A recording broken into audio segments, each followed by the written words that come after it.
Then he was fired. Then he had to work his way back to become a big enough star to where they would want him back.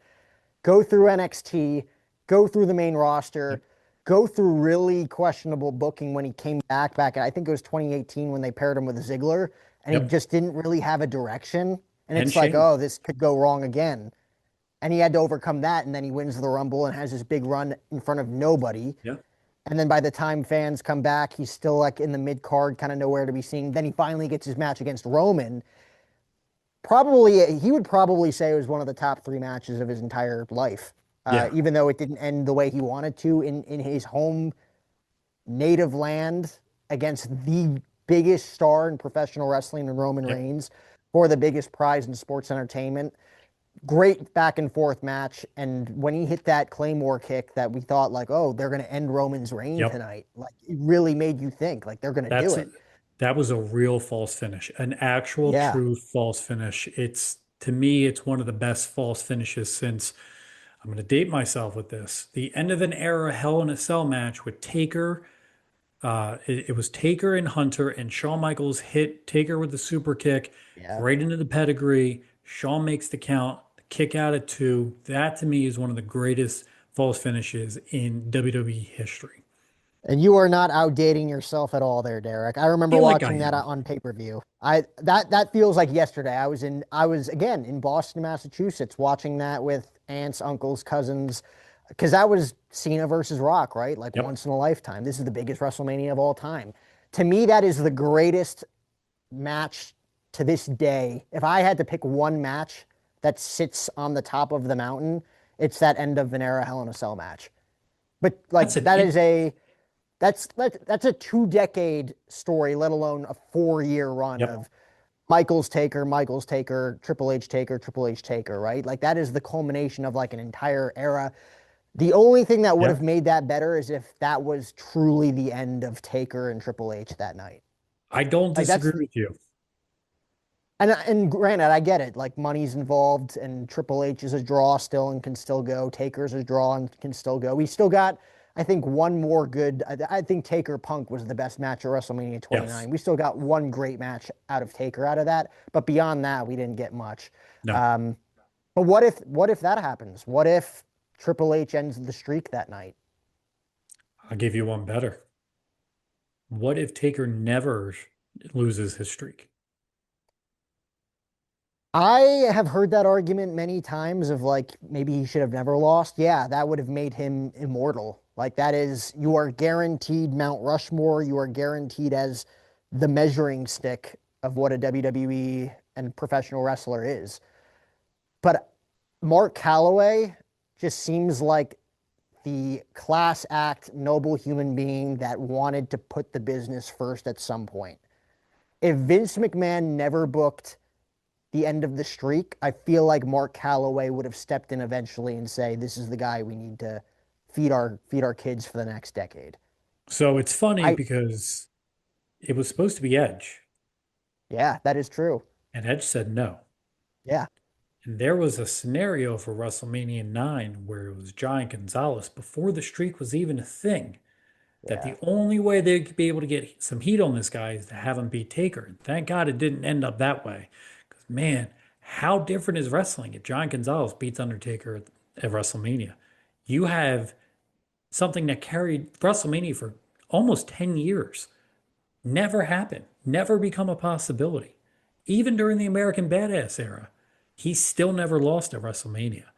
One of my favorite moments in Undertaker WrestleMania history, and will forever be one of my favorite moments, is the Arn Anderson Spinebuster. That to me is one of my favorite moments. Him and Flair, Toronto, Arn slides in, hits the Spinebuster, slides out. That to me was what WrestleMania was about. It was big moments, big events, things you would never expect to see at any point in time. That was always cool to me. I'll give you one better what if. What if CM Punk doesn't do his pipe bomb in AEW? Does Drew McIntyre become that really super edgy heel going back and forth with him? Because you got to remember that kickoff to that edgy part of Drew was when Punk comes in. Drew didn't want to be set aside for Punk.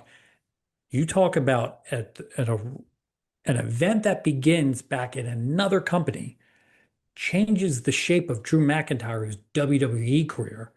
That parallel universe, Punk just sits there and eats his muffins and doesn't go on the tangent he does. How different is the business then? Brawl Out did change a lot. This is the one thing I've wanted to get off my chest about analyzing the John Cena pipe bomb promo Yes. as a sidebar to that. If he, like him calling out Claudio and Nick Nemeth and Matt Cardona, it was cool. I wasn't expecting it. I was like, oh, damn. Like he's mentioning an AEW name, a TNA name, an Yeah. independent name, but they're all friends, right? Like they all are known friends. Yes. Nick Nemeth's in TNA and WWE are together.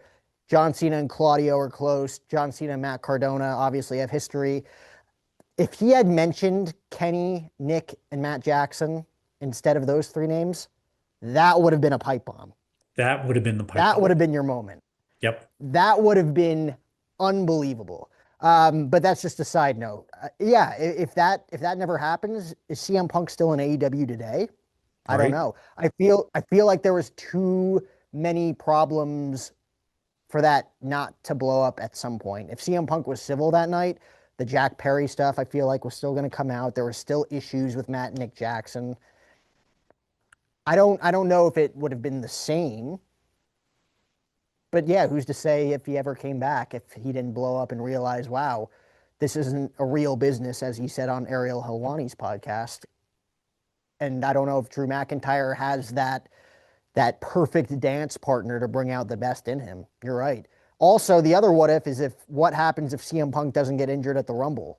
It's Like, is that true. rivalry truly the same? Is Drew Damian Priest the match? Hmm. Because they probably go Punk Rollins for the world title Right. if Punk doesn't get hurt. How Drew different is probably that doesn't card? have a, yeah. And remember, Priest was the tag team title. Him and Balor were the tag team Yep. champions. Um, I don't know what they do with Drew. Shakes it all up at that point in time. To me, and I'll preface this back to the WrestleMania before. Seth Rollins doesn't get enough credit for what he did, not only in the tag match with Roman and Brock and Cody on one leg. This dude is out there with nothing going on in one leg and then still has to go out the next night and work. To me, he does not get enough credit for what he Yeah. did that WrestleMania weekend. And I think it showed you put Seth in a spot, he's going to kill it regardless of what it is. Opening match, main event, whatever you put in front of him, he is that guy who will just grab it by the hands and go, I got it. Give it to me. Let's go.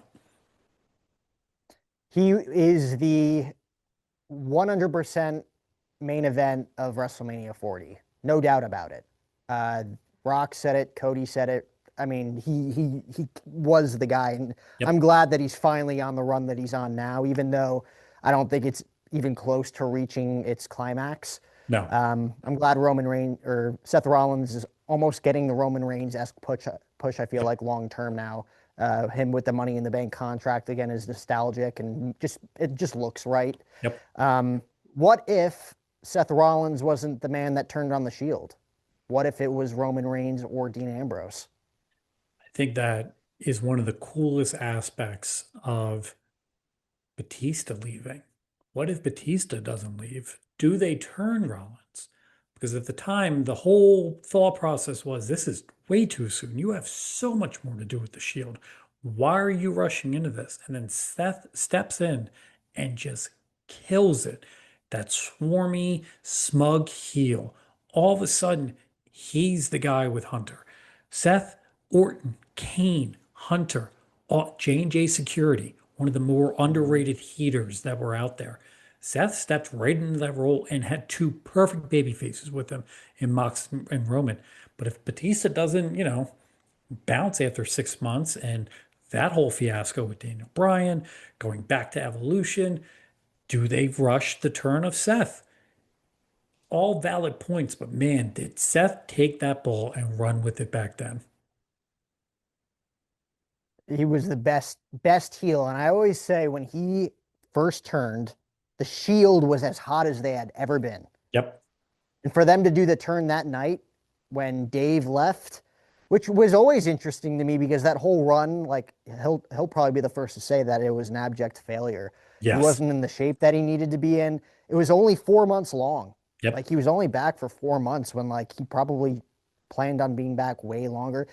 He was probably going to win the WWE World Yep. Heavyweight Championship at WrestleMania if it wasn't for the Yes movement and Punk leaving and all the things that transpired there.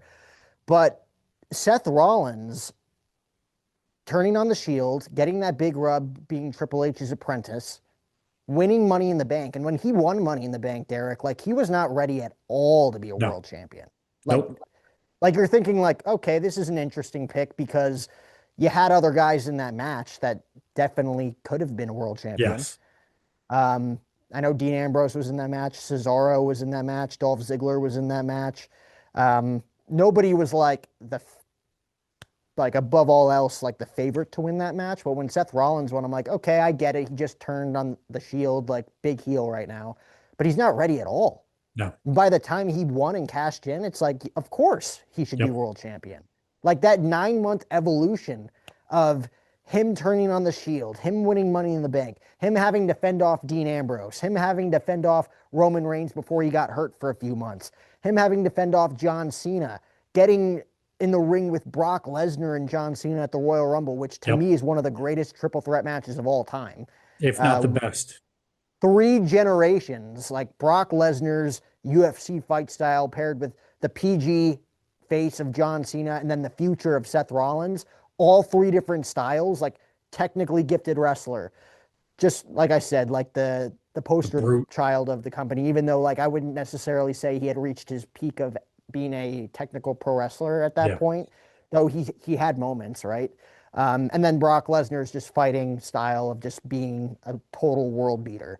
Like those 3 shouldn't have any in-ring chemistry whatsoever, and they just did. It was incredible to watch. And then you're right, J&J Security with Joey Mercury and Jamie Noble getting that rub as heaters. Um, Kane, Corporate Kane, and Seth Rollins. Like Seth Rollins was such a heel that his own faction hated him. Hated him. His own faction Yep. was like, "Yeah, I know you want to punch him in the face, but you can't. You know, like this is the guy that we're riding on. This is the And guy you, that's going to be our heel ticket." The whole Randy Orton angle when yep. the Authority turned on Randy Orton. You got to remember that earlier that WrestleMania, they have that epic spot where he goes for the stomp and Orton pops him up and hits the RKO. That WrestleMania is the one that Daniel Bryan returns at.